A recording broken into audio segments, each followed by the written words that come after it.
था?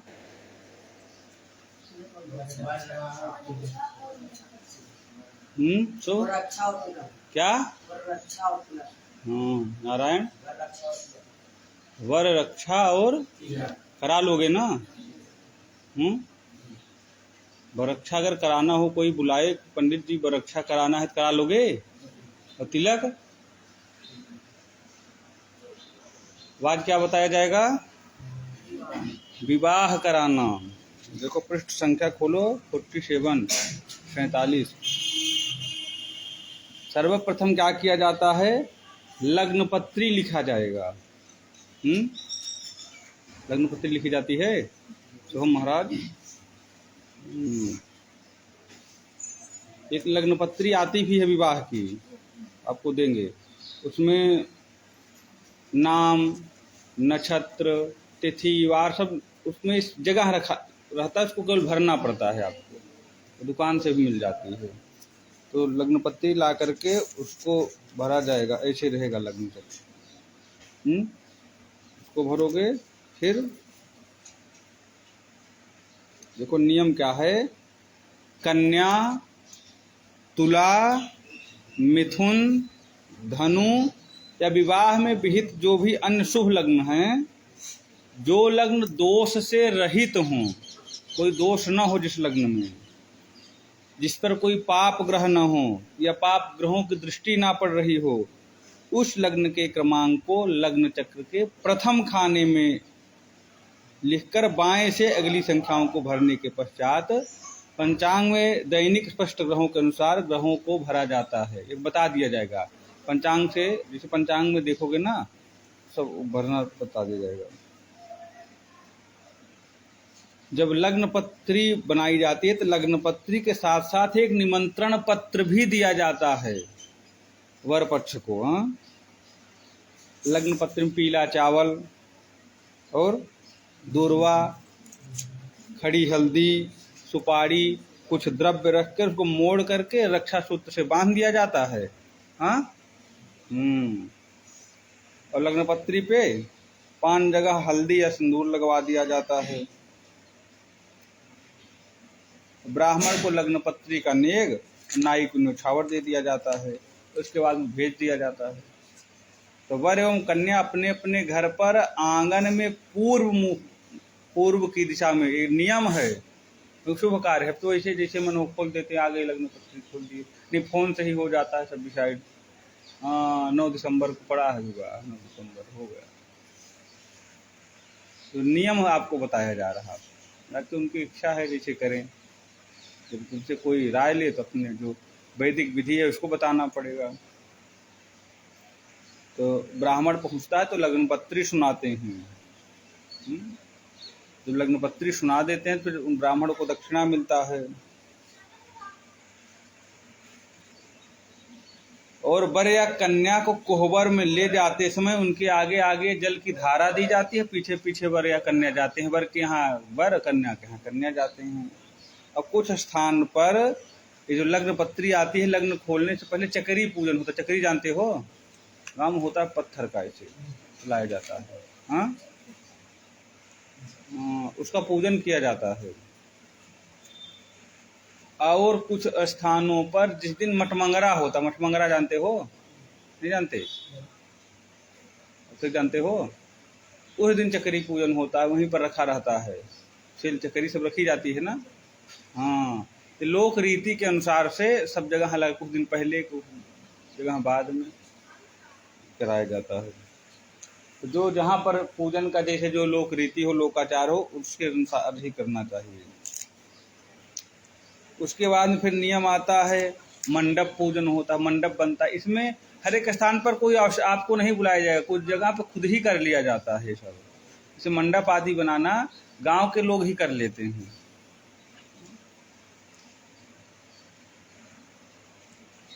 नियम होता है जहाँ पर जो मंडप बनता है बीच में जो खंबे गड़ते हैं, बढ़िया बैठते हैं पूर्व दिशा में मुंह करके, पवित्र आदि हो करके, सब नियम है मंत्र पढ़ के।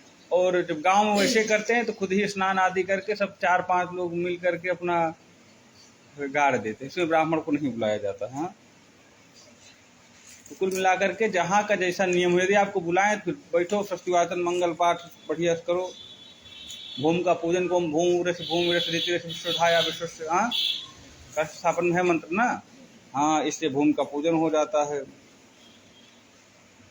उसके बाद में गड्ढा होगा और उस गड्ढे के अंदर जल, अक्षत, एक खड़ी हल्दी, सुपारी और एक द्रव्य कुछ सिक्का डाल दिया जाता है।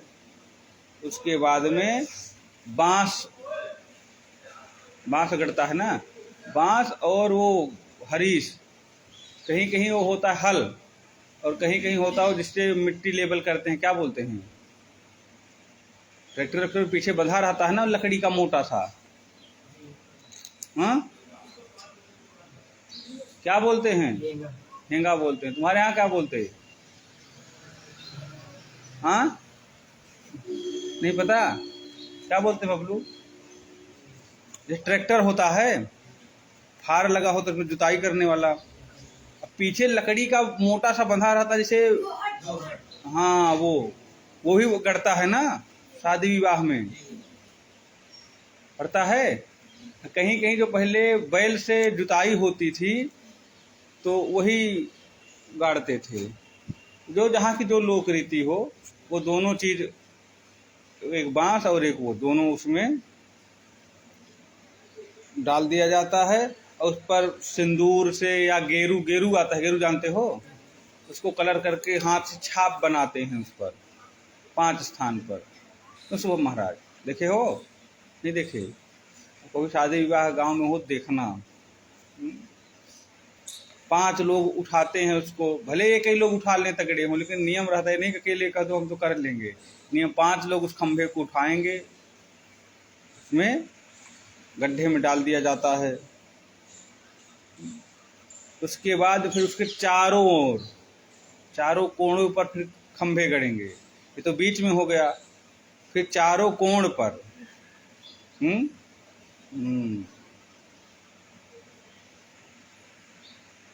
जब बांस गड़ जाता है तो कहीं कहीं पर नियम होता है, जो बांस गाड़ते रहते हैं पुरुष लोग, तो वहाँ की जो स्त्रियां रहती हैं हल्दी वल्दी अपना थाली वाली में घोल करके फिर सबके पीठ पे निशान बनाया जाता है। हाँ, कांग्रेस का चुनाव चिन्ह पंजा मनाया जाता है।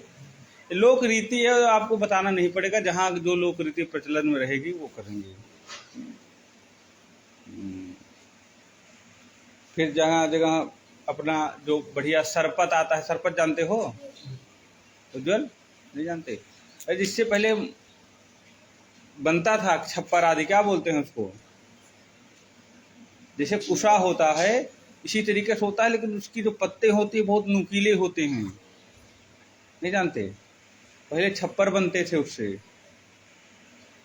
पत्ते के, इधर तो सरपत बोलते हैं, आपके यहाँ क्या बोलते हैं? वो नहीं होता है, चलो दिखाएंगे आपको ला करके, यमुना जी किनारे रहता है, कहीं कहीं दिखेगा, इस तरफ नहीं उस तरफ दिखाया जाएगा। अरे लोहे का टीन नहीं भाई, उससे नहीं, वो पहले, अब तो टीन हो गए, सीमेंटेड चद्दर हो गई, बहुत पहले बनते थे, पहले नहीं पता? इधर तो सरपत बोलते हैं उसको,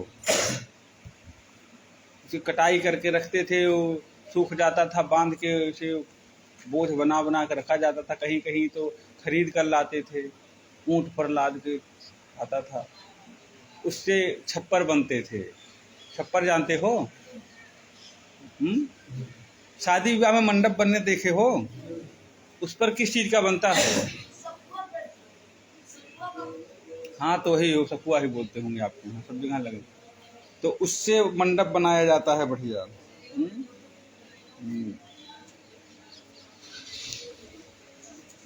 पश्चिम दिशा में कलश रखा जाएगा, उसमें गोबर की पिंडी और जौ लगाया जाता है, गोबर से बढ़िया बनाते हैं ना कलश पे, उस पे जौ लगा देते हैं।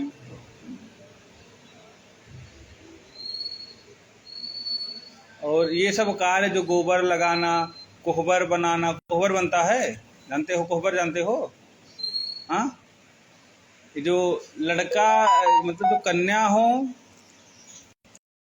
या फिर जो वर हो, उनकी जो बुआ होती हैं वो ये सब कार्य करती हैं। कोहबर बनाना, शुभ लाभ लिखना, हाँ, वर कन्या का नाम लिख देना जहाँ जहाँ जो प्रचलन में हो। कहीं को दोहा वहा बना के बढ़िया लिखते हैं। हाँ, तो ये बुआ का काम है। और जो कलश में जल कहारिन भरती, कहारिन जानते हो, ये कहार होते हैं, जल आदि भरने का काम करते हैं, वो करते हैं। कलश के अंदर भी वही दुर्वा, सुपारी, खड़ी हल्दी, कुश और आम का पत्ता रख के ऊपर बढ़िया पूर्ण पात्र चावल आदि जौ आदि भर के रख दिया जाता है। और जब जो कलश होता है उस पर जिस दिन वो होता है मटमंगरा, चकरी पूजन, उस दिन उस पर सरसों तेल डाल के बढ़िया दीपक जलाया जाता है। ये आप लोगों को नहीं बताना पड़ेगा, जब लोक रीति हो तो वो सब खुद ही कर लेंगे। समझ में आ रहा? जहाँ नहीं पता है जब पूछे तो आपको बताना पड़ेगा। उसके बाद में स्तंभ मातृका पूजन होता है, जो स्तंभ गड़ा रहता है खंभा, उसका पूजन होता है। और कुआं पूजन होता है, उसमें ब्राह्मण आदि की आवश्यकता है जो नहीं लेते, वो लोग खुद ही, जो गांव की स्त्रियां होती हैं, वो कहीं कहीं पर नदी होता है, कहीं तालाब होता है, कहीं कुआं होता है, वो जा करके पूजन करते हैं। वहाँ मिट्टी की खुदाई थोड़ा करते हैं, आंचल से लेके आते हैं, या जो जहाँ की लोक रीति रहती है वो अपना मंगल गीत गाते हुए सब लोग जाते हैं और वहाँ अपना पूजन आदि करके चले जाएंगे। वो सब उनको पता रहता है। हाँ,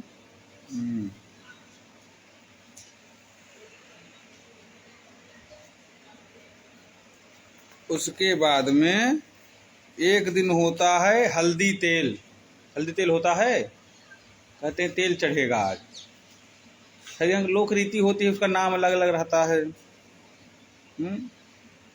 वर जैसे लड़के का है तो लड़के का, या लड़की की तरफ लड़की, तो उनके हाथ में चावल, गुड़, सिंदूर की डिबिया रहकर कोहबर से मंडप में ले आते हैं, उनके ऊपर जल आदि छिड़का जाता है, पूजन होता है। उसमें सूखी पीसी हल्दी मिलाया जाता है। दूरवा से कन्या वर को 5 बार हल्दी लगाई जाती है, लगाया जाता है, देखे तो होगे इसको। हाँ, तो ये सब नियम किया जाता है।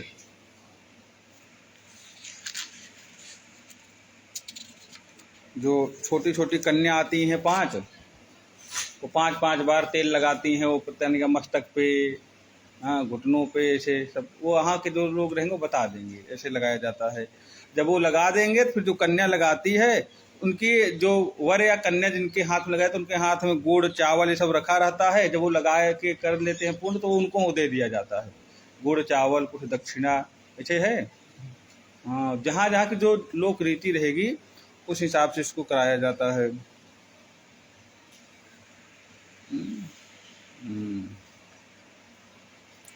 उसके बाद में नियम आता है शिलपोहना। क्या होता है?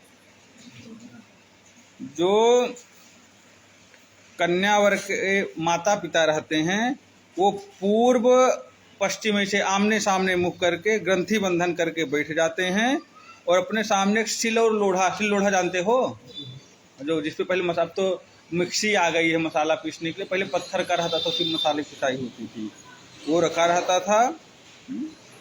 उसका ऊपरी हिस्सा मिला दिया, जैसे 2 सिल रखी हुई हैं, इसका ऊपर जो मस्तक होता है एक दूसरे से टच रहता है, तो दाल उस पर पीसा जाता है।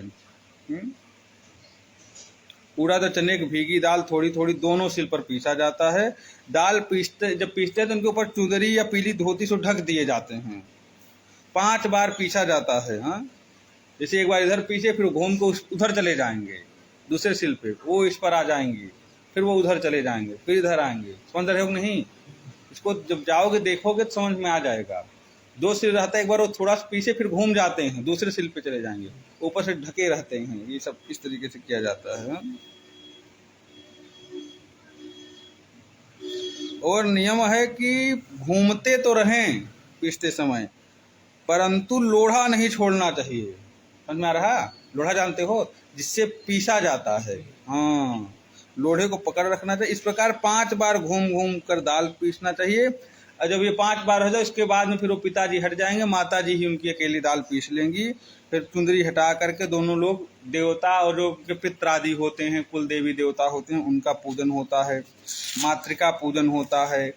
फिर उसमें जो मंडप में वंदनवार लगाया जाता है, वंदनवार जानते हो, आम के पत्ते को रस्सी में बांधा जाता है, खूब वंदनवार लगाए, उसका पूजन होता है। और सरपत जो है जिससे वो मंडप बना रहता है, उसकी तिकोनी तिपखी बनाई जाती है, रक्षा सूत्र में बांधकर गोबर की पिंडी लगाया जाता है, उसको तृण मातृका पूजन बोलते हैं। मंडप का पूजन होता है, मंडप मातृका बोलते हैं। उस स्थान का पूजन होगा, स्थल मातृका पूजन बोला जाएगा।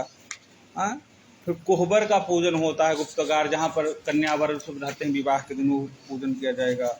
द्वार मातृका का पूजन होता है। सबका मंत्र से भी पूजन होता है और कहीं कहीं नाम मंत्र से भी पूजन होता है। विजयाय नमः, जयाय नमः, देवसेनाय नमः, इस प्रकार से श्री नमः, ये सब पूजन होता है। उसके बाद में देव और पितरों का निमंत्रण होता है। देवता और पितर लोगों का निमंत्रण होता है। मंडप में कलश के समक्ष, जहाँ मंडप में कलश रखा रहता है ना, वहाँ बैठ करके हल्दी से रंगा हुआ पुरवा होता है, जिसे कलश के ऊपर जो रखा जाता है, उसको ढकनी लेकर उसमें पान के ऊपर अक्षत सुपारी रख करके आधा ढक दिया जाता है और आधा उसका मुंह खुला रहता है। उसमें 2-2 दाना मंत्र छोड़ा जाता है। इसके बाद में फिर देव और पितृ का निमंत्रण, गौरी नमः, गौरी निमंत्र्याम, गणपति नमः, गणपति निमंत्र्याम, इस प्रकार से पूरे कुल देवी कुल देवता सबका उसमें निमंत्रण किया जाता है। क्योंकि शादी विवाह हो रहा है ना, जब ये सब पूरा हो जाता है, उसको होने जब एतान सर्वान नियंत्रामी, सबका निमंत्रण हो जाएगा, तो जो पुरवा है उसको पूरा ढक दिया जाता है। पूरा एक नीचे रहता है, एक ऊपर, ढक्कन समझ रहे हो, जैसे कलश के ऊपर रखा जाता है जो ढक्कन, वो एक सीधा रख के ऊपर अभी तक आधा ढका रहेगा, उसमें अक्षत छोड़ा जाता है, सबका निमंत्रण हुआ। फिर उसको पूरा ढक करके जो दाल पीसी रहती है, पीठी बोलते हैं कहीं कहीं उसको, हाँ, उससे वो बंद कर दिया जाएगा, किनारे किनारे से चिपका करके पूरा बंद पैक। देवता उसमें निमंत्रण किया तो उसको बंद कर दिया जाता है, उस पर सिंदूर लगा दिया जाएगा। उसके बाद में फिर दूसरा लिया जाता है, उसका भी आधा मुख ढका रहेगा, 2-2 दाना अक्षत छोड़ते हुए उसमें फिर सबको सर्वेभ्या मेघ पुष्प, मतलब बरसात आदि न हो, सब कुछ उसमें रहे, तो उसमें सभी देवी देवता, समुद्र, नभ, सबका उसमें निमंत्रण किया जाता है। उसके पश्चात उसको भी पूरी तरह से ढक करके उसी दाल से बंद कर दिया जाएगा। और अक्षत पुष्प आदि सब उस बंद पूर्व छोड़ करके नाम मंत्र से पूजन किया जाता है।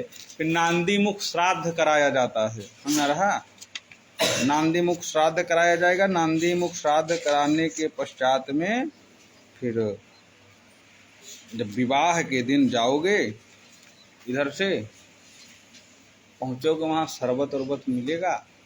क्यों तुम महाराज बफर सिस्टम में मत खाने लगना। हाँ, पंडित जी हो, स्वच्छता का ख्याल रखने कहोगे, छोड़ो अभी तो उधर देखो लगा है, पहले हम चलें।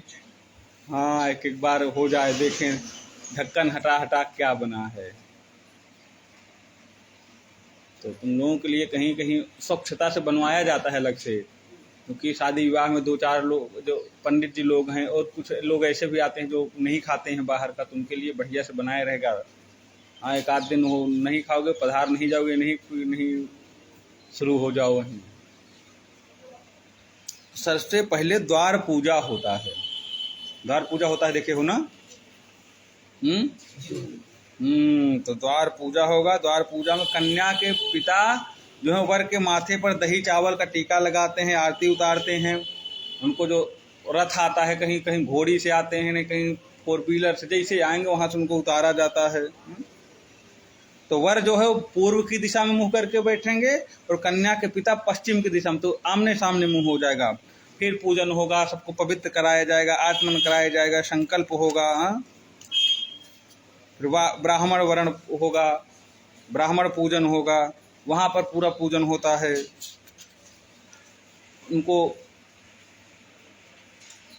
वर को तिलक लगाया जाएगा, माला पहनाया जाता है। और कहीं कहीं पर जो यज्ञोपवीत हो जाया जाता है, आधा यज्ञोपवीत में होता है, आधा यहाँ पर पहनाते हैं। कहाँ पर? जहाँ द्वार पूजा होता है यहीं पर 5 लोग मिलकर के, ये लोक रीति के अनुसार, ये जब एक आध बार जहाँ शादी विवाह हो रहा हो पूरा दिन भर देखो, रात्रि में जब पूजन हो देखोगे तब समझ में आ जाएगा, क्योंकि कई जगह की लोक रीति अलग होती है। तो यज्ञोपवीत होता है जिसको दुर्गा जनेऊ बोलते हैं। 5 ब्राह्मण या 5 लोग मिलकर के जिनका यज्ञोपवीत हुआ रहता है वो लोग उनको पहनाएंगे।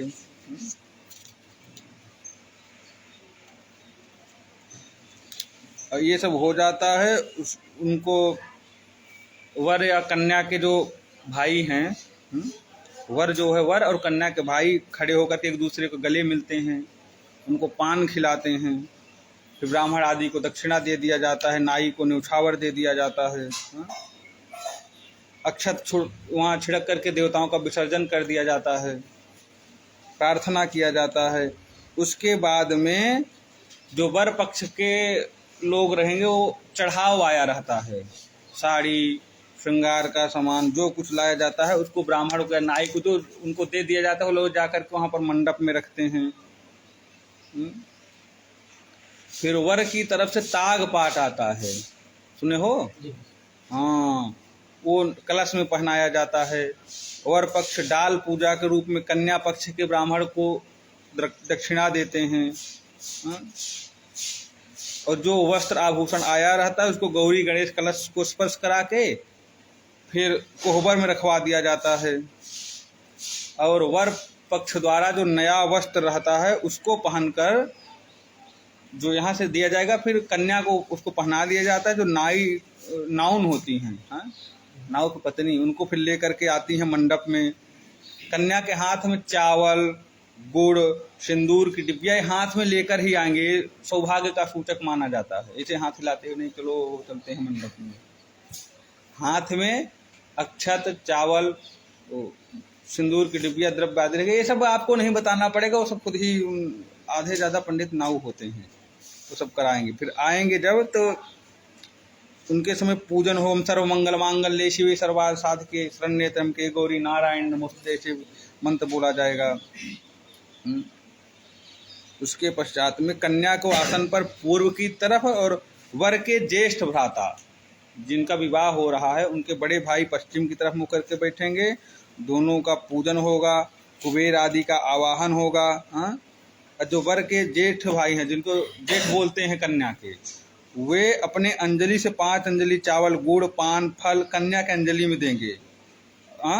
कलश में पहनाए गए जो ताग पाट रहता है उसको निकाल करके वो कन्या के गले में पहनाया जाता है। और बाकी लोक रीति कुछ जगह जहाँ ये नहीं कि जो वैध नीति है उसी से चलो, जहाँ की लोक रीति रहेगी उस हिसाब से चलना पड़ता है। जो ज्येष्ठ भ्राता दाहिने हाथ में पान का पत्ता, दही लेकर बायां हाथ कन्या के माथे के पीछे कर कन्या के माथे पर तिलक लगाते हैं। जो वर हैं उनके बड़े भाई, तो मंत्र वो लोग, कस्तूरी तिलकम ललाट पटले नासाग्रे वरमौक्तिकं करतले वेणुः करे कंकणं सर्वांगे हरिचंदनं सुललितं कंठे च मुक्तावली गोपस्त्री परिवेष्टितो। जो वर के बड़े भाई हैं वो कन्या के ऊपर अक्षत ऐसे छोड़ करके उनको आशीर्वाद देंगे। उसके बाद में कन्या को अब पुनः वो कोहबर में लेकर चले जाएंगे। कन्या को पुनः कोहबर, अब विवाह प्रारंभ होगा। तो विवाह का सूत्र आप लोगों को याद कराया गया है ना, क्या है? साधुस्ततो बिष्टर पाद्य बिष्टरम अर्घाचमं वै मधुपर्कवाक्यमे उत्सित्रिणान्यत्वथ वेदिकर्म शादग्निमभ्यच्चरे कौतुकाद्वरः आनीय कन्यावशनं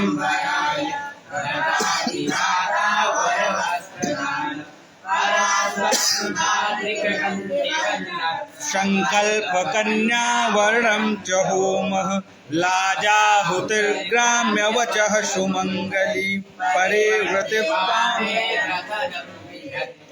शिष्टाहुतिः स्यादभिषेकदानम् ये विवाह का पद्धति का नियम सूत्र, इसको जब याद कर लो तो कोई विधि नहीं छूटेगी, क्योंकि विवाह आदि में एक आध मंत्र ना याद हो वो चला जाएगा, परंतु विधि नहीं छूटनी चाहिए, इससे सब पता रहेगा आपको। तो विवाह जब प्रारंभ होगा तो पहले मंडप में वर को बुलाया जाता है, और जहाँ जनवासा रहता है वहाँ लोग रहते हैं, नाव को किसी भेज को बुलाया जाता है, भैया आप उनको बुला लो। किसी किसी स्थान पे वर अपने हाथ में आटे का बना, आटा कैसे चतुर्मुख दीप जानते हो, चारों दिशा में जो जलता रहता है, ऐसे लंबा बनाया रहता है, चारों दिशा में जलता है, ऐसा दीप लेकर के आते हैं। अगर वो लेकर आए दीप को मंडप में रख दिया जाता है, कहीं पर तो नहीं आए तो जो लोक रीति जहाँ पर हो, दीप लेकर आए तो दीप रखवा दो, नहीं लेकर आए हैं तो इसे बैठा दो। वर के माथे पर दही अक्षत का चंदन लगाया जाता है। ओम आदित्यावसवो रुद्रा विश्वे देवा मरुद्गणा तिलकम तु प्रेक्षन्तु धर्म कामार्थ सिद्धये। दीप को 5 बार घुमा करके वर की आरती की जाती है। दूल्हे राजा रहते हैं भैया उस दिन, हाँ खूब पूजन होता है, उज्जवल प्रसन्न हो गए। हाँ, कहीं कहीं पर नियम होता है जो घर की उधर उनके सौभाग्यवती स्त्रियां रहती हैं वही आरती करती हैं, कहीं कहीं पर जो वहाँ मंडप में जो जहाँ की लोक रीति रहेगी उस हिसाब से उनकी आरती होगी। आरती उतारने के पश्चात वर के हाथ में दीप दिया जाता है और वर वही दीपक लेकर खड़े हो जाते हैं। मानिक दीप होता है, वहीं मंडप के पास में बड़ा बड़ा वो क्या बोलते हैं डिब्बा स्टील का रखा रहता है, बड़ा फिर छोटा उसके ऊपर दीप जलाया जाता है, रखा रहता है ना जगह जहाँ देखोगे, नहीं ध्यान है, ध्यान से देखोगे समझ में आएगा जो नियम हो। उसके बाद में जो दाता हैं उन बाएं हाथ में अक्षत लेकर दाहिने हाथ से वर के पांव पर अक्षत छिड़का जाएगा। यदि ब्राह्मण के यहाँ पूजन कराने गए हो तो दाहिने पांव पर फिर बाएं पांव पर अक्षत छिड़को। यदि ब्राह्मण के अलावा वैश्य क्षत्रिय शूद्र आदि के यहाँ कराने गए हो तो पहले बाएं हाथ पर अक्षत छिड़का जाता है, फिर दाहिने हाथ पर अक्षत छिड़का जाएगा।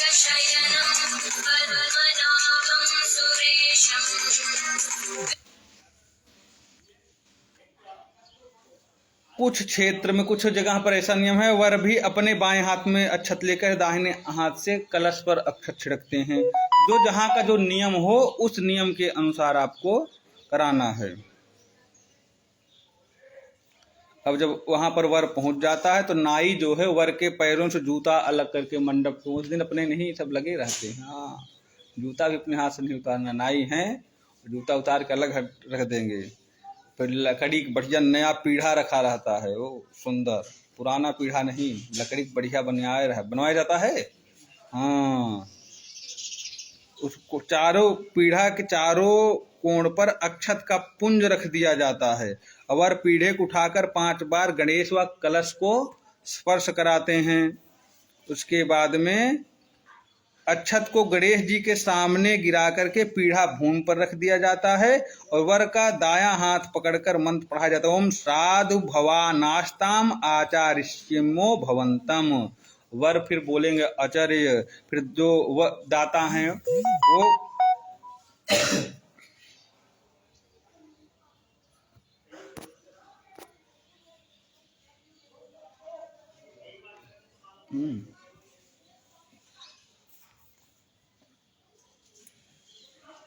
जो दाता हैं वो वर का दोनों हाथ पकड़कर पीढ़ा पर बैठाएंगे, पूर्व की दिशा में उनका मुख करके बैठा देंगे और स्वयं भी पश्चिम की दिशा मुंह करके बैठ जाएंगे, मतलब आमने सामने करके मुख बैठ जाएंगे।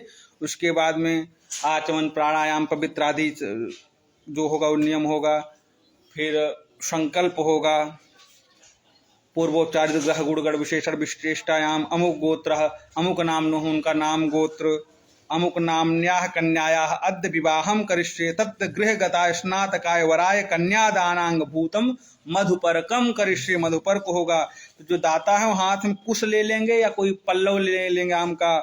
तो फिर बिष्टरः, ब्राह्मण क्या बोलेंगे ओम बिष्टरो बिष्टरो बिष्टरः, तो कन्या के पिता क्या बोलेंगे ओम बिष्टरः प्रति गृह्यताम। फिर वर बोलेंगे ओम बिष्टरम प्रतिगृहणामि। दाता जो है कुश या पल्लव को वर के हाथ में दे देंगे और वर यदि ब्राह्मण हो तो दाहिने पैर के नीचे, यदि दूसरे वर्ण के हो तो बाएं पांव के नीचे दबा लेंगे। फिर दाता एक दोने रहते हैं या मिट्टी के प्याला में जल देंगे, ब्राह्मण मंत्र पढ़ेंगे ओम पाद्यम पाद्यम पाद्यम।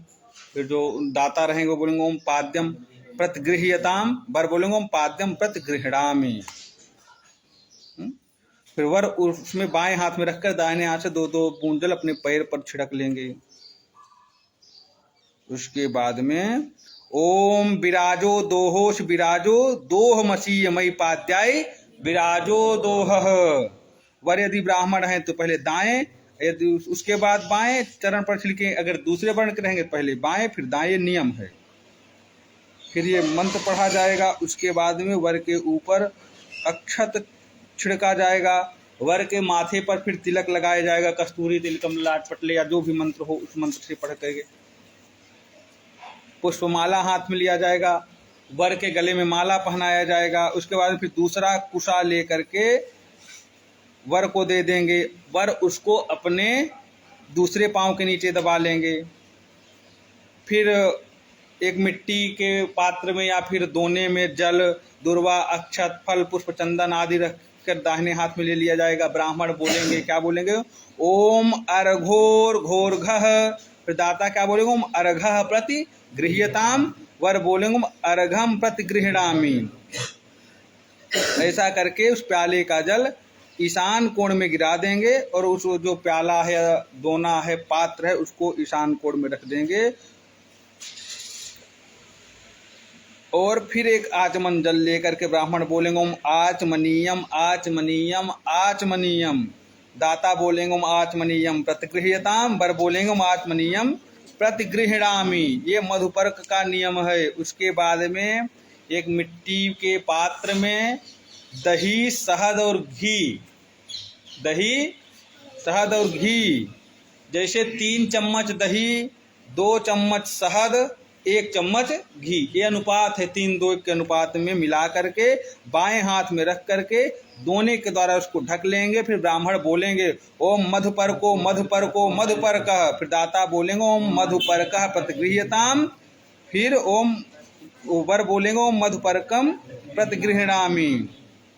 वर उसको अपने बाएं हाथ में रख लेंगे। ब्राह्मण बोलेंगे ओम देवस्त्वा सवितुः प्रसवेश्विनो बाहुभ्याम पूषणो हस्ताभ्याम प्रतिगृह्णामि। ये मंत्र बोला जाएगा। उसके बाद में वर दाहिने हाथ की अनामिका उंगली, दाहिने हाथ की अनामिका उंगली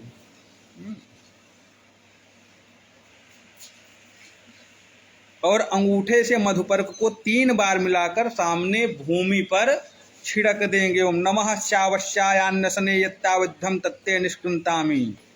और 3 बार अपने मुख पे भी लगाएंगे, मुख प्राशन करेंगे। हाँ, और बचा हुआ जो मधुपर्क है उसको ईशान कोण में रख देंगे। उसके बाद में अंगन्यास करेंगे। अंगन्यास करने के पश्चात में दोनों हाथों, उसके पश्चात एक तृण रखा जाएगा। तृण जानते हो, कुशा आदि तोड़ करके रखा जाएगा, जिसे वर भी दाहिने हाथ से पकड़ लेंगे। और दाता क्या कहेंगे? ओम गौर गौर गौः। वर कहेंगे माता रुद्राणाम दुहिता वसानाम। ये जो मंत्र आदि है कहीं कहीं सबसे बुलवाया जाता है और कहीं कहीं पर जो है केवल जो विधि है वो करवाई जाती है। विधि नहीं छूटना चाहिए।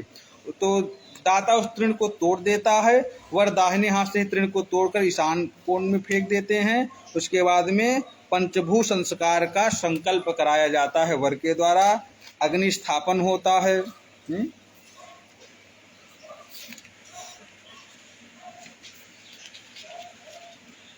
पूजन होगा, अग्नि स्थापन पूजन होगा। उसके पश्चात में कन्या कोहबर से फिर मंडप में आएगी। अभी तक कन्या कोहबर में चली गई थी, फिर मंडप में आती हैं और दाता के आगे पश्चिम मुख बैठ जाती हैं। दाता की पत्नी मतलब दाता समझ रहे हो, देने वाले मतलब कन्या के पिता और उनकी पत्नी, उनकी माता, दोनों लोग बैठ जाएंगे और कन्या, वर तथा कन्या दोनों एक दूसरे की तरफ देखेंगे। कहीं कहीं पान का भी आदान प्रदान किया जाता है, जो जहाँ का नियम हो उस प्रकार से किया जाता है।